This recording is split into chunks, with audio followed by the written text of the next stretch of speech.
The Sega Saturn, made by Yu Suzuki, who's commonly known as the Shigeru Miyamoto of Sega. And rightly so, he's a pretty cool guy. If you've ever played Shenmue, or Shenmue, he's also the guy who made that. This is, what is that? Oh, that's Monster Rancher. You play Monster Rancher? Yeah? Oh. That's Final Fantasy IX.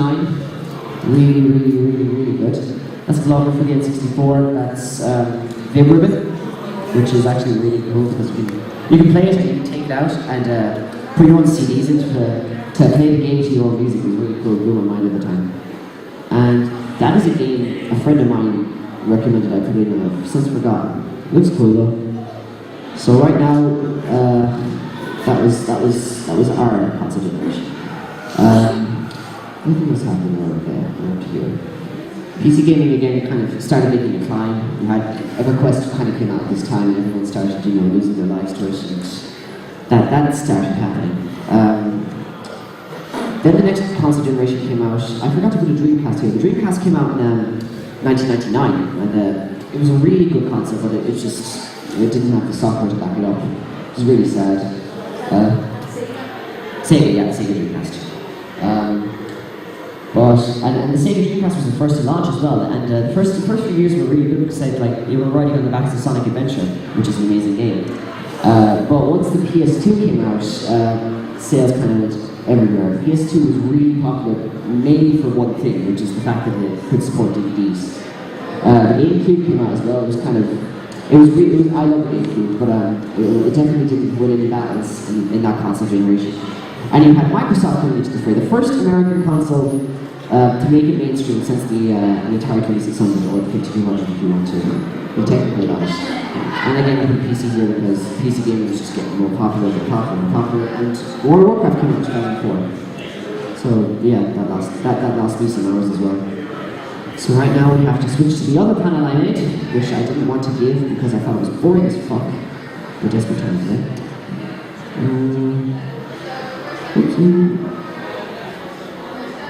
Yeah, so now we're kind of in these past few years. And then the Nintendo DS and the Nintendo Wii came out. And suddenly this whole phenomenon of the casual game came out. That the fact that, your grandmother could play a game, your mother could play a game, she wouldn't even have to fucking know what she was doing, but she was having fun, which I think is actually really cool. Obviously we have our hardcore games and all that. But really, like Zynga, PopCap, Peggle, Zombies vs. Plants, Bejeweled, all these games started becoming really popular. And again, this whole emergence of the hardcore versus the casual, which I'm not a big fan of because it's stupid. It's still going, unfortunately. Today, we have the PlayStation 3, which was released in 2007, sports Blu-rays. PS3 has a Then there was the Xbox 360, which had online support, and it was this big draw, and it's still going strong. Jesus, is it no? 7 years.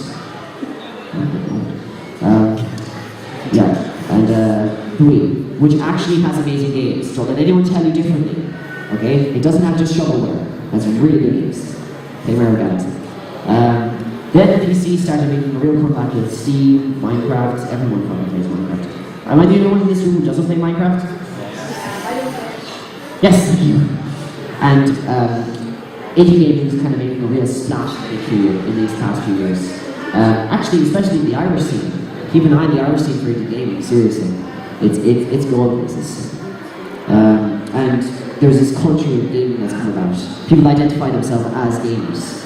So, would you all identify yourself as gamers or more otaku or... Yeah. Gamer and sci-fi. Very good. Alright, so there we have what's to come. What's to come in the history of video games. Obviously, I've left out a lot, by the way. I've had to read really fast because I have games to get on to. So yeah, casual games will continue. Inevitable.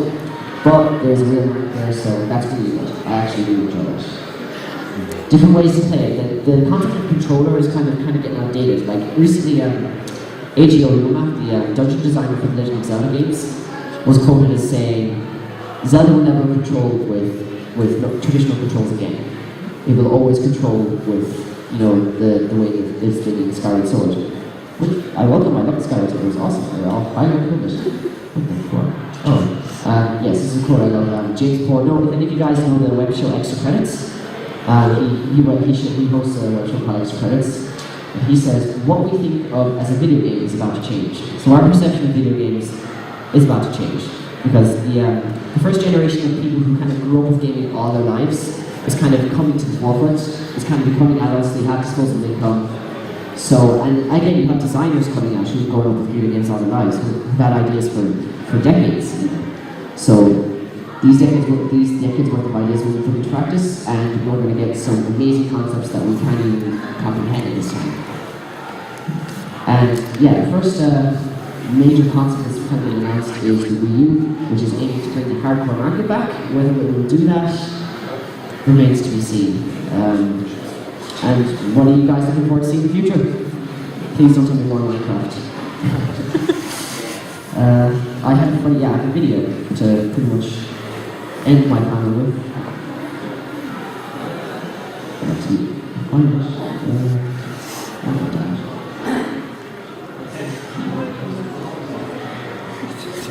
It's pretty good as well.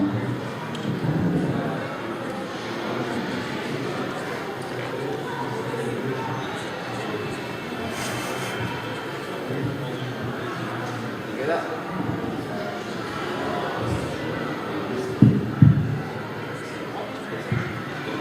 It's on the floor. None of you can hear that, can you? No, It's on the floor. it's on the floor. Oh, right. Very good. The speakers on. They're not on, are they? 2 seconds. God damn it. Not even plugged in, probably. Since I have to work.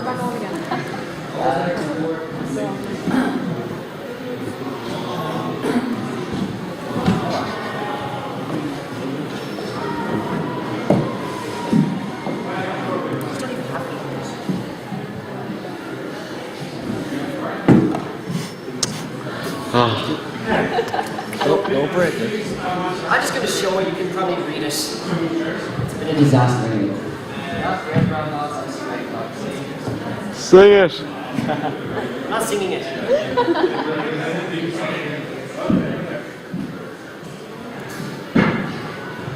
If you can imagine the song, you know, We Didn't Start the Fire, just in this style. Louder.